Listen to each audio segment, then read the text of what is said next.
Marcus Thompson had always been a man of purpose. Born and raised in a bustling city neighborhood, he grew up watching the challenges faced by people who looked like him, challenges that often stemmed from unfair assumptions and systemic biases.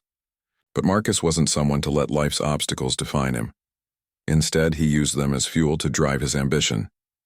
After years of hard work, dedication, and countless late nights studying law enforcement protocols, Marcus had risen through the ranks of the police force. Now at 42 years old, he stood at the pinnacle of his career.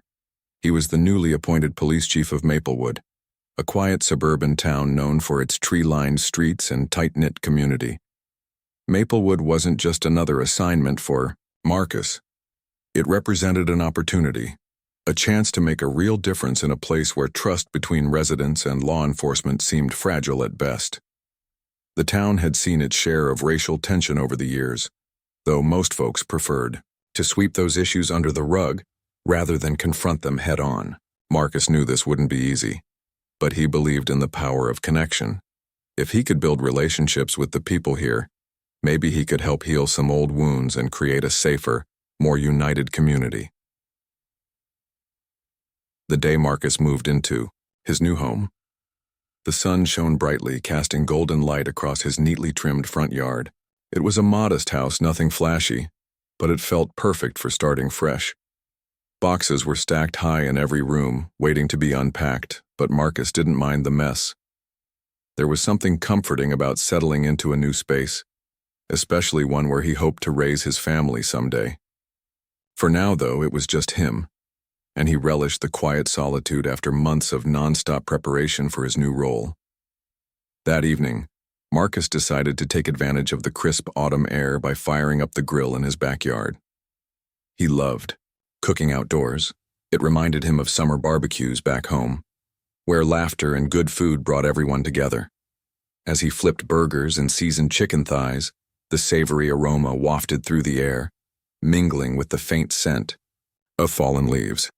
It was peaceful, almost therapeutic, and Marcus allowed himself a moment to savor the simplicity of the scene. Unbeknownst to Marcus, however, not everyone in the neighborhood shared his sense of tranquility. A few houses down, Harold Grayson sat on his porch, nursing a cup of coffee and glaring out at the street. Harold was a man stuck in his ways, clinging to outdated beliefs about how things should be. To him, Maplewood was a haven for people like himself, white, middle-class families who valued order and tradition. Anyone who didn't fit that mold was, in Harold's mind, inherently suspicious. And so, when he spotted Marcus standing in his backyard casually grilling dinner, Harold's hackles immediately went up. Harold squinted through the fading sunlight, taking in Marcus's appearance. The man was tall, broad-shouldered, and unmistakably black.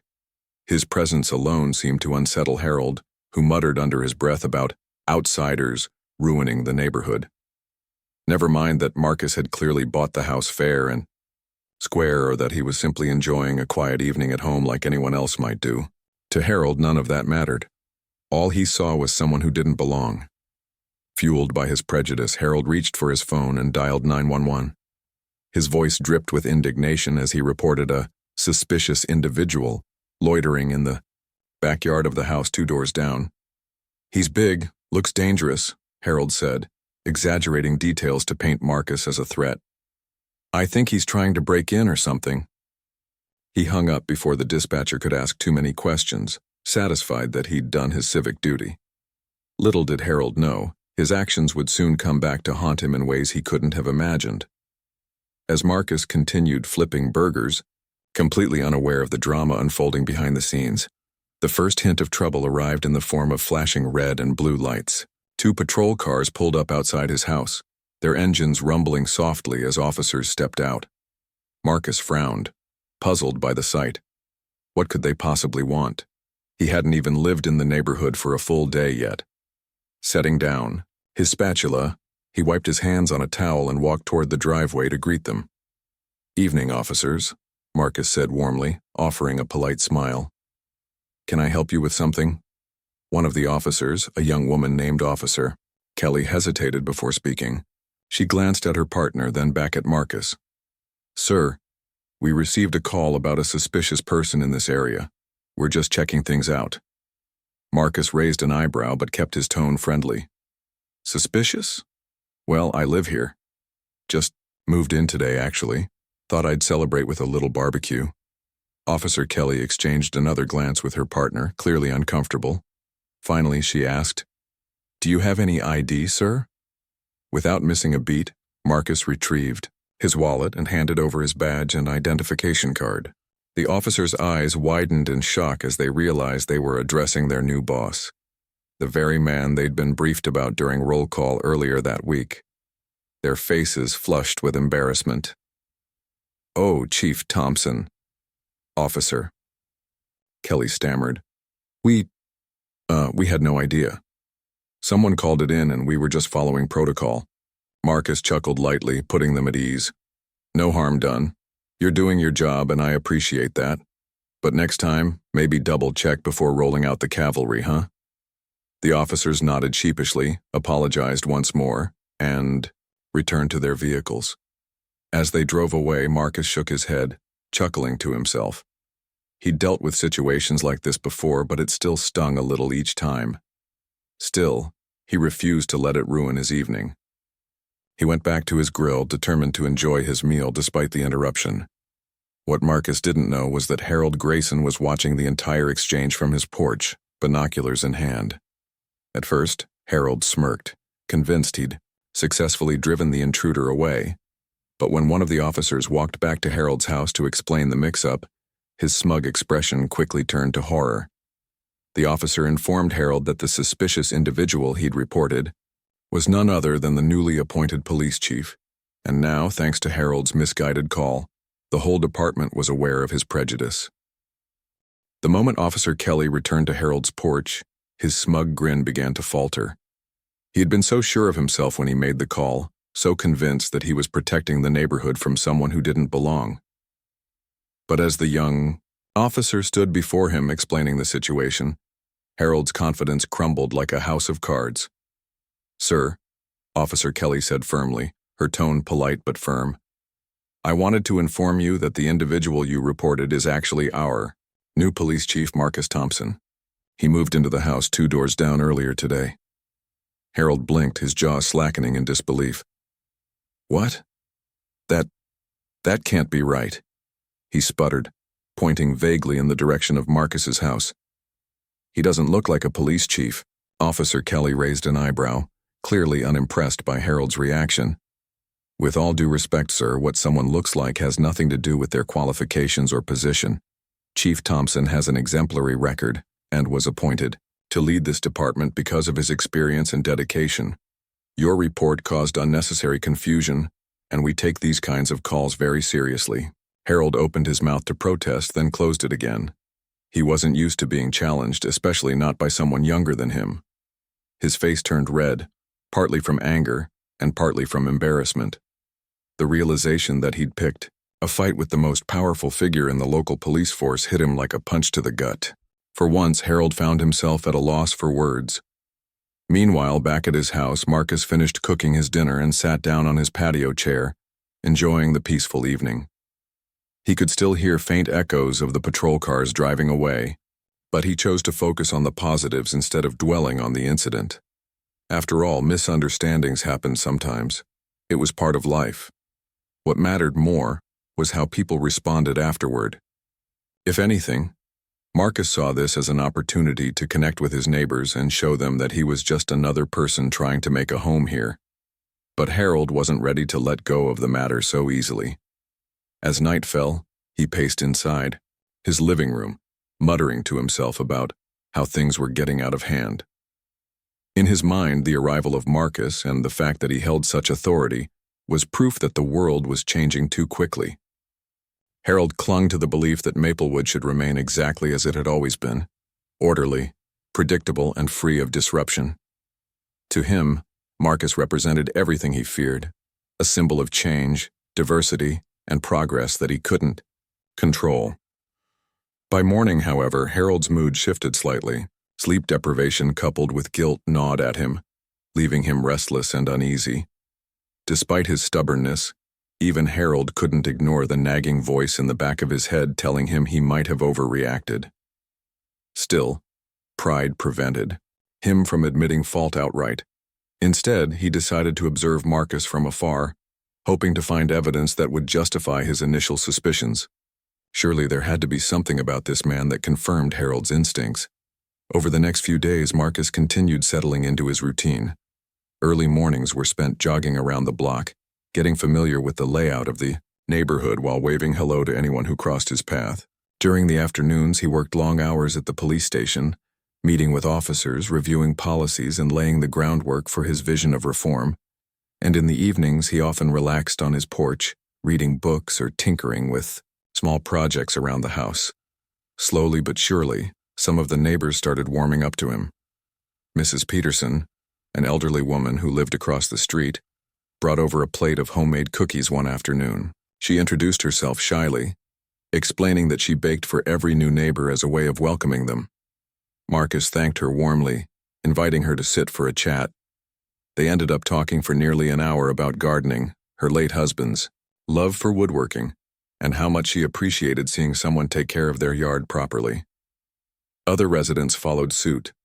A young couple with twin toddlers stopped by to introduce themselves, apologizing for any noise their children might make during playtime.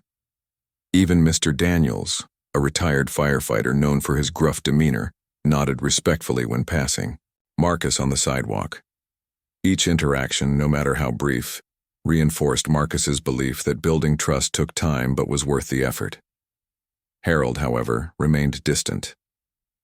From behind his curtains, he watched Marcus interact with others, searching for signs of insincerity or ulterior motives, yet no matter how hard he looked, he couldn't find anything suspicious. Marcus seemed friendly, approachable, and genuinely interested in being part of the community. It frustrated Harold to no end. How could someone he deemed unworthy turn out to be so likable? One evening, unable to contain his curiosity any longer, Harold decided to test Marcus directly. Under the guise of borrowing sugar, a ruse he thought clever enough, he marched over to Marcus's front door and knocked loudly. When Marcus answered, wearing a casual t-shirt and jeans, Harold forced a tight smile. "Evening," Harold said stiffly. "Sorry to bother you, but I seem to be out of sugar. Mind lending me a cup?" Marcus blinked, surprised by the unexpected visit but quick to respond. "Of course, come on in," he said, stepping aside to let Harold enter. "Make yourself comfortable while I grab it for you." As Harold stepped into the house, he glanced around cautiously, half expecting to see something amiss. But the interior was clean and tastefully decorated, with framed photos of Marcus's family adorning the walls. There was nothing out of place, nothing sinister. Just an ordinary home belonging to an ordinary man, or so it seemed. While Marcus rummaged through his kitchen cabinets, Harold lingered awkwardly near the doorway. Finally, unable to resist, he blurted out, "So, you're really the police chief?" Marcus paused, holding up the bag of sugar. Turning to face Harold, he smiled patiently. "Yes, I am. Is there something specific you'd like to know?" Harold hesitated, caught off guard by Marcus's calm demeanor. He had expected hostility or defensiveness, not this quiet confidence. Flustered, he stammered, "Well, it's just, we don't usually get folks like you moving into this kind of neighborhood."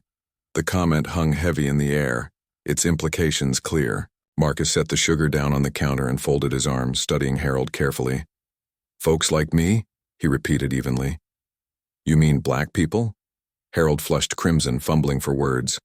No, that's not what I meant," he protested, though his tone betrayed him. Well, it's unusual, isn't it?" Marcus sighed softly, choosing his words carefully. "Mr. Grayson, I understand that change can be uncomfortable, but diversity isn't something to fear. It's something to embrace. I'm here because I want to serve this community, protect it, and help it grow stronger. My job is to ensure everyone feels safe regardless of who they are or where they come from." For a moment, neither man spoke. Harold stared at the floor, his hands clenched into fists. Part of him wanted to argue, to insist that Marcus didn't truly understand what it meant to live in Maplewood. But another part, the quieter, more rational side, recognized the truth in Marcus's words. Whether he liked it or not, Harold knew deep down that his prejudices weren't justified. Still, admitting that aloud felt impossible. Eventually, Harold muttered a gruff thanks, grabbed the sugar and hurried out the door without another word. As he retreated to the safety of his own home, he couldn't shake the feeling that he'd been wrong. Not just about Marcus, but about a lot of things. Despite the tension lingering between them, Marcus didn't dwell on the encounter. He understood that change didn't happen overnight, especially for someone like Harold who had spent decades clinging to outdated beliefs. What mattered most was persistence. By continuing to engage with his neighbors, demonstrating kindness and leading by example, Marcus hoped to chip away at the barriers separating him from the rest of the community. Little did either man realize, however, that their paths were destined to cross again, and when they did, it would force both of them to confront uncomfortable truths about themselves and each other. A few weeks had passed since Harold's awkward visit to Marcus's house, and life in Maplewood seemed to settle into a rhythm. The neighborhood carried on as usual.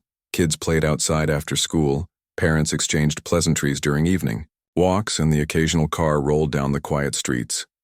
For most residents, the drama of Harold's misguided call to the police had faded from memory. But for Harold himself, it lingered like an unshakable shadow. Harold tried to convince himself that he had moved past the incident. He avoided looking directly at Marcus's house whenever he stepped outside and busied himself with small tasks around his yard to distract from the nagging guilt gnawing at him. Yet no matter how hard he worked or how many times he told himself he'd done nothing wrong, the image of Marcus's calm expression kept resurfacing in his mind. It wasn't just guilt, it was frustration. Frustration that this man, who Harold still believed didn't belong, was slowly winning over the neighborhood. Meanwhile, Marcus continued to focus on what mattered most, building trust within the community. Every day brought new opportunities to connect with people, whether through casual conversations on his morning jogs or more formal initiatives at the police station. One of his first major projects involved hosting a Meet Your Chief event, a casual gathering where residents could ask questions, share concerns, and get to know him better.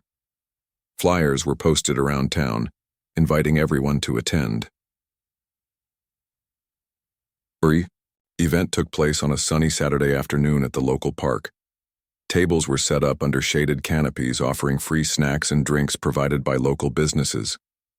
Officers mingled with families, playing games with children and chatting with adults about safety tips. At the center of it all stood Marcus, wearing a friendly smile and shaking hands as if he'd lived in Maplewood his entire life. As expected, not everyone showed up. Some neighbors remained skeptical, choosing to stay home rather than engage with law enforcement. Others came out of curiosity, eager to see what kind of leader Marcus truly was. Among them was Mrs. Peterson, who proudly introduced her grandchildren to Marcus, saying, "This is the man I told you about, the one who loves gardening as much as I do." Her enthusiasm put others at ease, encouraging even hesitant attendees to approach him. But one face was conspicuously absent: Harold Grayson. Despite his absence, Marcus noticed several glances toward Harold's empty lawn chair, which sat untouched near the edge of the crowd. Word had spread about Harold's infamous 911 call, and while some found humor in the irony, others whispered about how uncomfortable the situation must have been for both men. Marcus chose not to dwell on it. Instead, he used the event as a chance to emphasize inclusivity and unity, reminding everyone that progress required patience and understanding. Back at home later that evening, Harold watched the festivities from his window, arms crossed tightly over his chest. The sight of so many neighbors laughing and interacting with Marcus filled him with a mix of emotions: anger, jealousy, and something else he couldn't quite name. Was it admiration? No, Harold quickly dismissed the thought. Admiration was reserved for people he respected, and Marcus was different. Still, Harold couldn't deny that Marcus appeared genuine. There was no arrogance in the way he spoke, no sense of superiority despite his position of authority. Even when someone asked tough questions about crime rates or racial profiling. Marcus responded thoughtfully, acknowledging areas where improvements could be made. His honesty impressed many and irritated Harold, who preferred leaders who stuck to tradition rather than challenging the status quo. Over the following days, Harold found himself paying closer attention to Marcus's actions. He observed how Marcus greeted delivery drivers with a smile, helped a neighbor carry groceries inside, and even stopped to chat with teenagers skateboarding near the cul-de-sac. Each act of kindness chipped away at Harold's defenses, forcing him to confront the growing realization that Marcus wasn't the threat he'd imagined.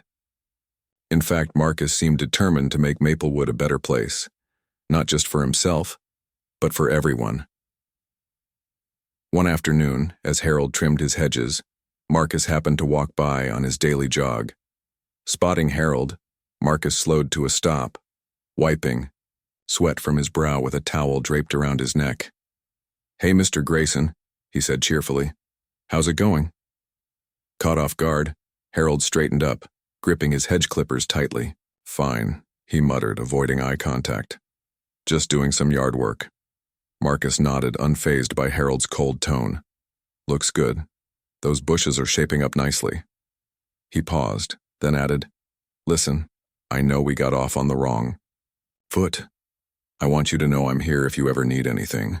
Whether it's help with home security or just advice about dealing with noisy neighbors, I've got your back." Harold blinked, caught off guard by the sincerity in Marcus's voice.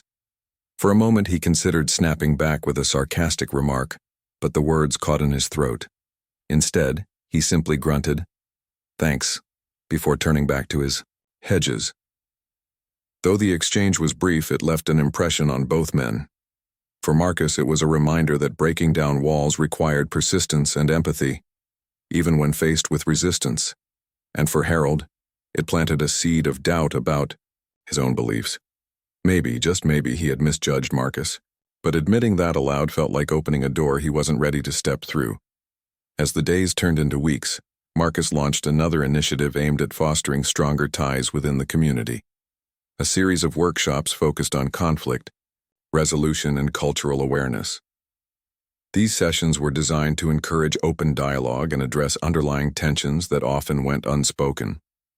Flyers advertising the workshops appeared on bulletin boards throughout Maplewood, including one taped to the lamppost near Harold's driveway. At first, Harold scoffed at the idea, dismissing it as unnecessary. "We don't need lectures on culture," he muttered to himself. "We're fine the way we are." Yet curiosity eventually got the better of him. One rainy Tuesday evening, unable to sleep, Harold decided to attend the workshop, if only to prove to himself that it was a waste of time. The meeting was held in the basement of the local library, a cozy space filled with folding chairs arranged in a circle. About 24 residents showed up, ranging from young parents to elderly couples. Marcus stood at the front, dressed casually in jeans and a sweater, holding a clipboard and a pen. When he spotted Harold slipping into a seat near the back, his eyes lit up with recognition, though he didn't single him out. "Thank you all for coming tonight," Marcus began, his voice warm and inviting. "I know these conversations aren't always easy, but they're important. Our goal is to create a community where everyone feels safe, respected, and valued. That starts with listening to each other." For the next hour, participants shared personal stories, discussed challenges they'd faced, and brainstormed ways to improve communication. Some talked about feeling judged based on their appearance, while others admitted to making assumptions about neighbors without knowing them. The atmosphere grew increasingly candid as walls came down, replaced by mutual understanding. Harold listened silently, his arms folded across his chest. At first, he rolled his eyes at some of the comments, convinced they were exaggerated or overly dramatic. But as the discussion continued, he found himself reflecting on his own behavior. Memories of his encounter with Marcus, and the subsequent guilt he'd pushed aside, resurfaced, making him shift uncomfortably in his seat. When the floor opened, for final thoughts, Marcus scanned the room, pausing briefly on Harold. "Does anyone else want to share?" he asked gently. Harold hesitated, his heart pounding. He hadn't planned to speak. In fact, he rarely spoke up in group settings, but something about the vulnerability in the room compelled him to raise his hand. Yeah, he said gruffly, standing halfway. Look, I'll admit, I haven't always been welcoming to some folks, but maybe. He cleared his throat, struggling to find the right words. Maybe I should try harder, that's all. The room fell silent, every eye on Harold. Then, slowly, applause broke out. Marcus smiled warmly, nodding in acknowledgement. That's a great start, Mr. Grayson, he said, and I promise, we're all here to support each other along the way. Though Harold sat back down quickly, his cheeks flushed with embarrassment, he couldn't deny the tiny spark of hope igniting within him. Change wouldn't happen overnight, but for the first time in years he felt like he might actually be capable of growth. As the workshop concluded and attendees filed out, Marcus approached Harold once more. Thanks for coming tonight, he said sincerely. It means a lot. Harold shrugged, avoiding direct eye contact. Yeah, well, don't expect me to become best friends with everyone overnight. Marcus chuckled softly. Fair enough. Baby steps, right? Despite himself, Harold cracked a faint smile. It was small, barely noticeable, but it was there. And in that moment, both men knew they were heading in the right direction, even if the road ahead promised to be long and challenging. As the weeks turned into months, Marcus Thompson continued to pour his energy into transforming Maplewood into a community where everyone felt seen, heard, and valued. His efforts weren't limited to grand gestures or flashy programs. They were rooted in the small, everyday actions that built trust over time. He made it a point to attend local events, from school fundraisers to neighborhood cleanup days, always arriving with a smile and an open ear. Slowly but surely, people began to see him not just as their police chief, but as a neighbor who genuinely cared about their well-being. One of Marcus's most impactful initiatives was the creation of Maplewood Connect, a monthly gathering designed to bring residents together for food, music, and conversation. The first event took place on a crisp autumn evening at the town square, where tables laden with homemade dishes stretched across the space. Local musicians performed soft, jazz and acoustic covers while children ran around playing tag under strings of twinkling fairy lights. It was meant to be a celebration of diversity, not just racial or cultural, but also generational, economic, and ideological. At first, turnout was modest. Many longtime residents were hesitant to attend, unsure of what to expect. But those who did come left feeling uplifted, eager to tell others about the positive experience. Word spread quickly, and by the third Maplewood Connect event, the crowd had grown significantly. Even Harold Grayson, still wrestling with his own prejudices, found himself drawn to the lively atmosphere and the promise of free apple pie. Harold stood near the edge of the crowd during that third gathering, sipping coffee from a paper cup, and watching as Marcus mingled effortlessly among the attendees. There was something disarming about the way Marcus interacted with people, whether he was laughing with teenagers or listening intently to an elderly woman recounting stories from her youth. For someone like Harold, who often struggled to connect, even with his closest neighbors, it was both impressive and infuriating. What's he trying to prove? Harold muttered under his breath, though no one was close enough to hear him. Deep down, however, he knew the answer. Marcus wasn't trying to prove anything. He simply wanted to make things better, for everyone. Despite his lingering skepticism, Harold couldn't deny the changes happening around him. Conversations between neighbors that once revolved solely around property values and landscaping now included discussions about inclusivity and mutual respect. Younger families, inspired by Marcus's leadership, started organizing smaller-scale events of their own, such as book clubs and sports leagues aimed at bringing diverse groups together. Even Mr. Daniels, the gruff retired firefighter, joined a volunteer group tasked with maintaining the town's parks, a move that surprised everyone, including himself. But change is rarely smooth, and tensions occasionally bubbled to the surface. One chilly November morning, a heated argument erupted at the local grocery store when a customer accused another shopper of cutting in line. What should have been a minor disagreement escalated into a shouting match, with racial slurs hurled carelessly into the air. Witnesses looked on uncomfortably, unsure of how to intervene.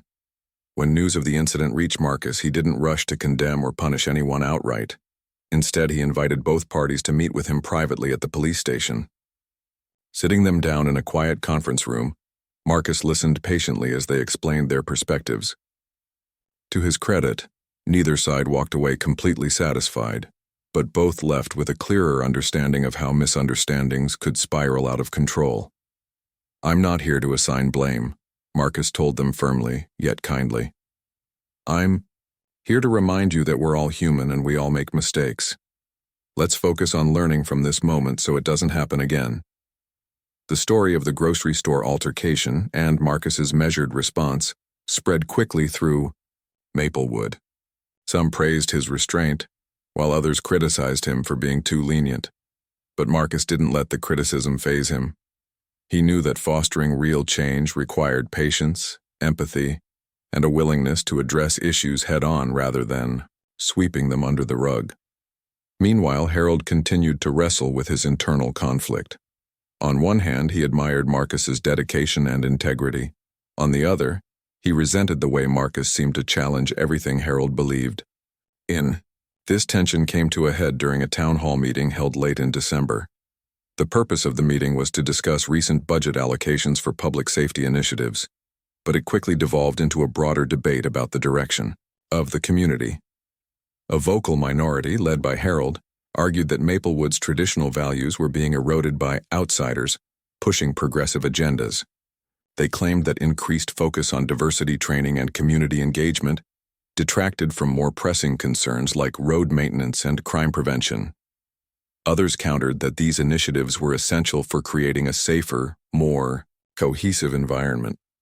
When it was Marcus's turn to speak, the room fell silent. Standing at the podium, he took a deep breath before addressing the crowd. "Change is hard," he began, his voice steady and measured. "It forces us to confront uncomfortable truths about ourselves and our community. But let me ask you this. Would you rather live in a town where everyone feels safe and respected, or one where fear and division drive us apart?" His words hung in the air, heavy with meaning. For many in the audience, they struck a chord. Applause broke out, though. It was mixed with scattered murmurs of dissent. Harold sat rigidly in his seat, his jaw clenched tightly. He wanted to argue, to defend his stance, but the conviction in Marcus's tone left him momentarily speechless. After the meeting ended, Harold lingered outside the building, chain-smoking a cigarette as he mulled over what had been said. A young mother approached him cautiously, holding her toddler's hand. "Mr. Grayson," she said softly, "I know you care about this town. We all do. But maybe it's time to think about what kind of legacy we want to leave behind." Her words hit Harold like a punch to the gut. Legacy? He hadn't thought much about that word in years. Once upon a time, he'd imagined himself remembered as a pillar of the community, a man who upheld tradition and kept Maplewood exactly as it had always been. Now, though, he wondered if clinging to the past might actually harm the very place he loved. That night, lying awake in bed, Harold replayed the day's events in his mind. He thought about Marcus's calm demeanor, the young mother's gentle plea, and the faces of neighbors who had cheered during the town hall meeting. For the first time, he allowed himself to consider the possibility that he might be wrong, not just about Marcus, but about the world changing around him. The next morning, Harold woke up with a sense of resolve. He didn't have all the answers, and he certainly wasn't ready to throw away decades of deeply ingrained beliefs overnight. But he realized that resisting change wouldn't stop it from happening. It would only isolate him further. If he wanted to remain a part of Maplewood's future, he needed to adapt. With trembling hands, Harold penned a short letter to Marcus. It wasn't an apology, at least not explicitly, but it was a start. In it, he acknowledged the work Marcus was doing and expressed cautious optimism about the path forward. When he dropped the envelope into Marcus's mailbox later that afternoon, Harold felt a strange mix of relief and apprehension. He didn't know how Marcus would respond, or if the gesture would even matter. but it was a step in the right direction. For Marcus, receiving the letter was unexpected but welcome. He read it twice, smiling faintly as he folded it back into its envelope. Progress, he reminded himself, wasn't always loud or dramatic. Sometimes it arrived quietly, tucked inside a plain white envelope. And sometimes it came from the unlikeliest of places, from hearts willing to soften, even if just a little. As winter gave way to spring, Maplewood continued to evolve. Not everyone embraced the changes wholeheartedly, and challenges remained. But thanks to Marcus's unwavering commitment to unity, and Harold's reluctant but sincere effort to grow, the town took one more step toward becoming the kind of community its residents deserved, one built on trust, respect, and shared humanity. Spring arrived in Maplewood with a burst of color and energy. The once barren trees now sprouted vibrant green leaves, and the air carried the sweet scent of blooming flowers. Life in the neighborhood seemed to mirror nature's renewal. Relationships that had once been strained were slowly blossoming, and the sense of unity Marcus had worked so hard to cultivate was beginning to take root. Yet just as things appeared to be moving in a positive direction, an unexpected crisis threatened to undo all the progress. It started with whispers, a string of burglaries targeting homes across Maplewood. At first they were isolated incidents, jewelry missing from one house, electronics stolen from another. But soon the pattern became impossible to ignore. Neighbors grew increasingly uneasy, locking their doors and installing security cameras. Fear spread like wildfire, fueled by speculation about who might be behind the crimes. During a tense town hall meeting, residents aired their frustrations directly to Marcus. "What are you doing to stop this?" demanded a middle-aged man named Greg, his voice rising above the murmurs of agreement from others. "We pay taxes for protection, but it feels like nothing's being done." Marcus listened calmly, nodding as people voiced their concerns. When it was his turn to speak, he addressed the crowd with his usual composure. "I understand your fear and I share it," he said, his tone firm yet empathetic.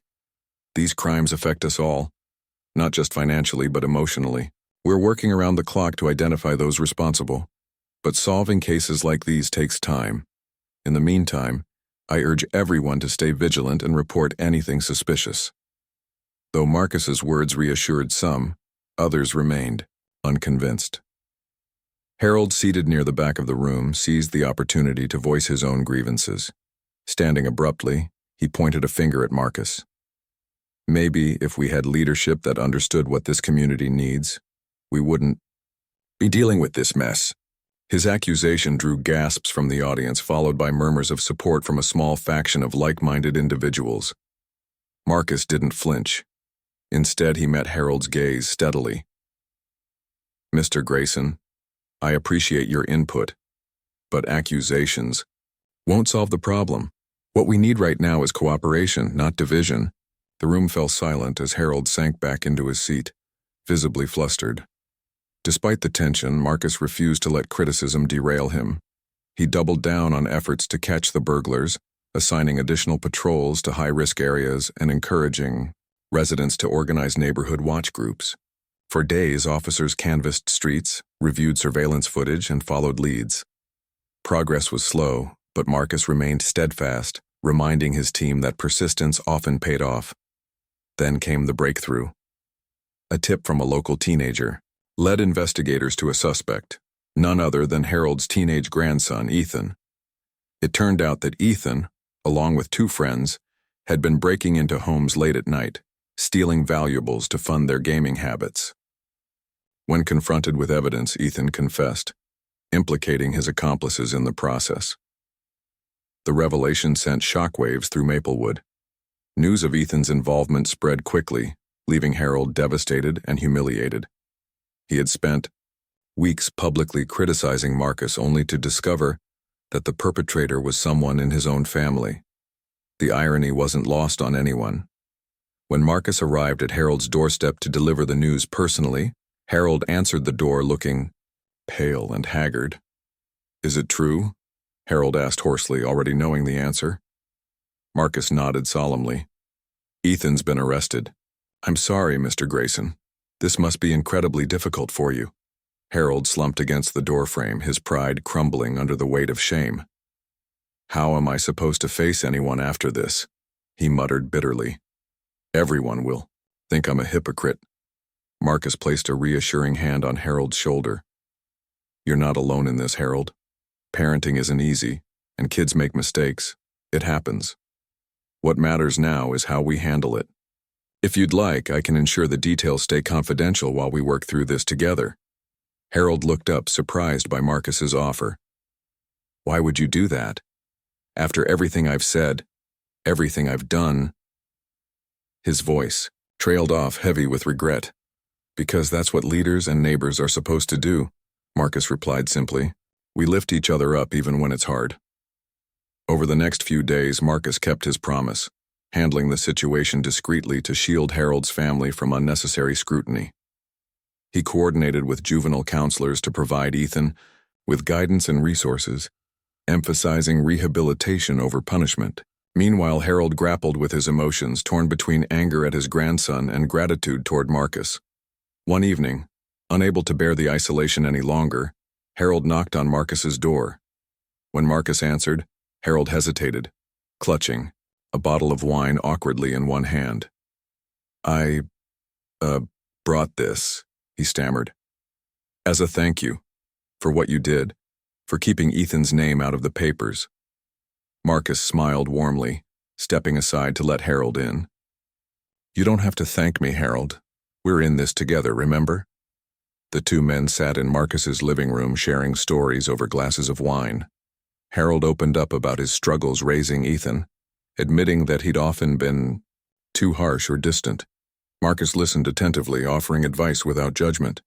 By the end of the evening, Harold felt a weight lifting from his shoulders, a sense of hope he hadn't experienced in years. Word of Harold's change of heart began to spread quietly among neighbors. While some still harbored doubts about his sincerity, many admired his willingness to acknowledge his mistakes and seek redemption.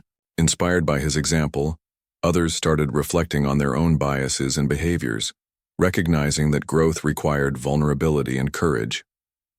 In the months that followed, Maplewood continued to evolve. Burglary rates dropped significantly, thanks to increased community vigilance and improved safety measures. More importantly, the spirit of collaboration fostered by Marcus's leadership strengthened bonds between residents. Even Harold, once a vocal critic of change, became an advocate for inclusivity, joining volunteer efforts to mentor at-risk youth, including Ethan.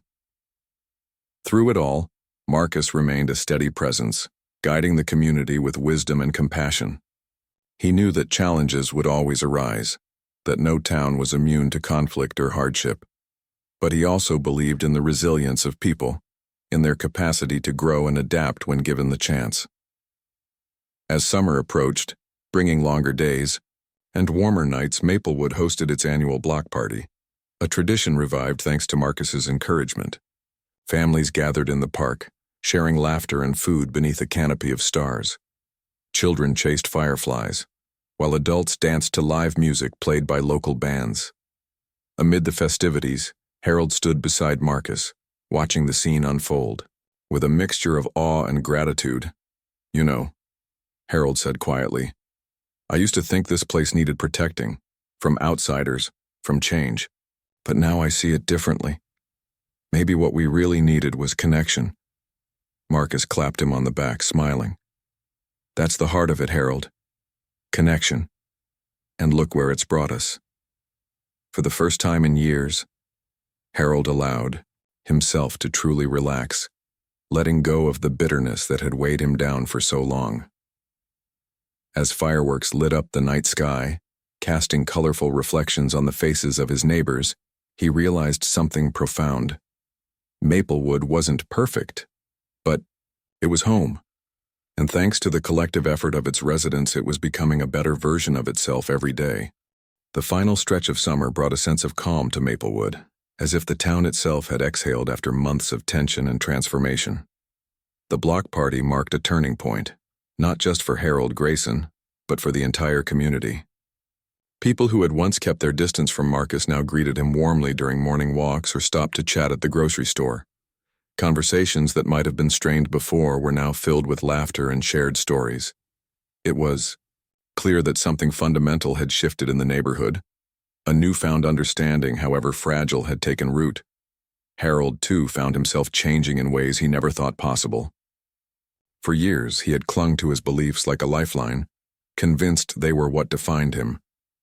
But as he spent more time volunteering and engaging with others, people he would have dismissed outright in the past, he began to see the cracks in his worldview. He realized how much he had missed by shutting others out. Friendships, opportunities, and even moments of simple joy. Slowly, he started letting go of the anger and fear that had governed his life for so long. One crisp September morning, Harold decided to take a bold step. He invited Marcus over for coffee, an olive branch of sorts, though Harold wouldn't admit it outright.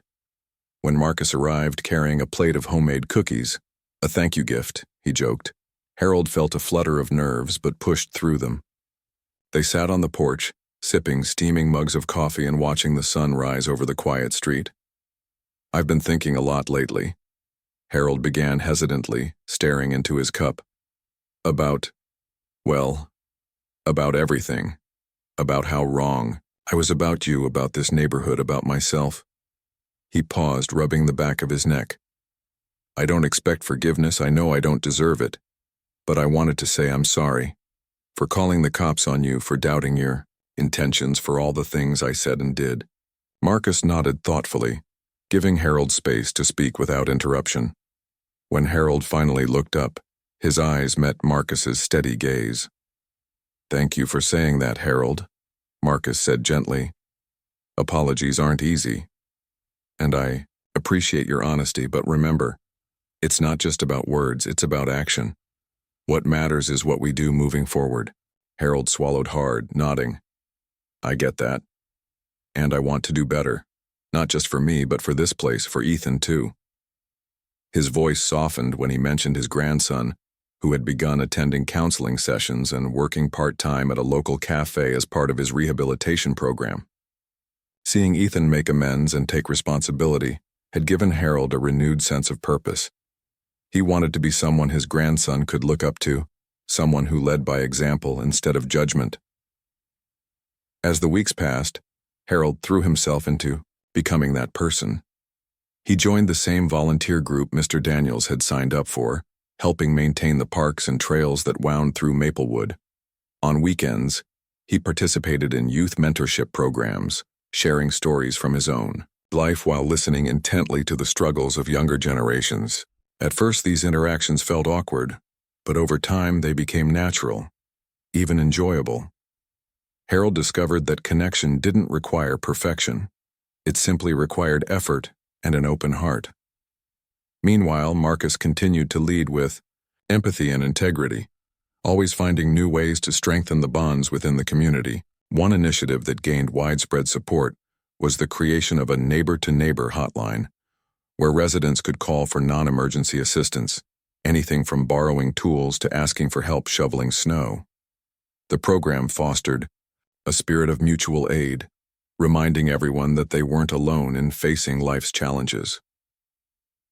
During one particularly memorable event, Marcus organized a storytelling night at the library, inviting residents to share personal anecdotes about overcoming adversity.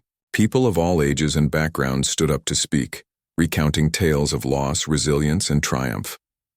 When it was Harold's turn, he hesitated briefly before stepping to the front of the room.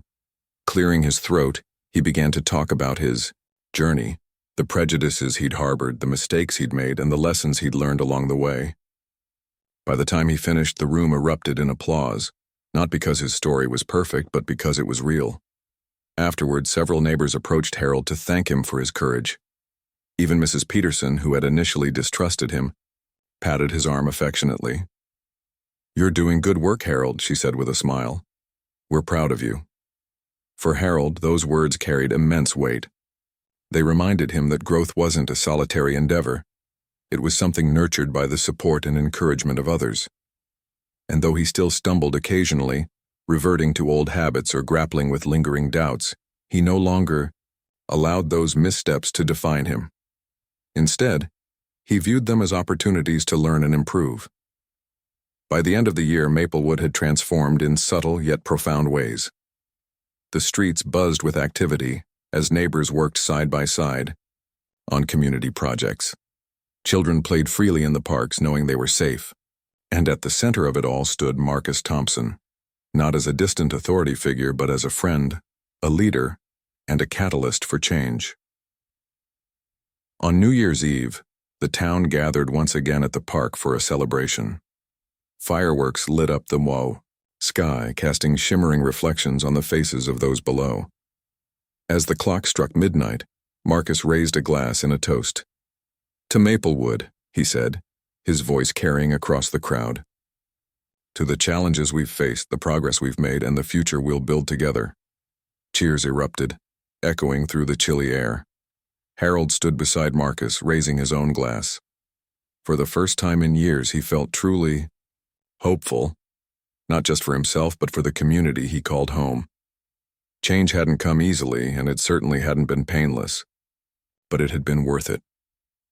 As the fireworks faded and the crowd dispersed, Harold lingered behind, gazing up at the stars. He thought about the man he used to be, the man who had judged others based on appearances, who had resisted anything unfamiliar or uncomfortable. Then he thought about the man he was becoming, someone willing to listen, to grow, to embrace the complexities of life. It wasn't a complete transformation, not yet, but it was a start. And sometimes, Harold realized, a start was all you needed.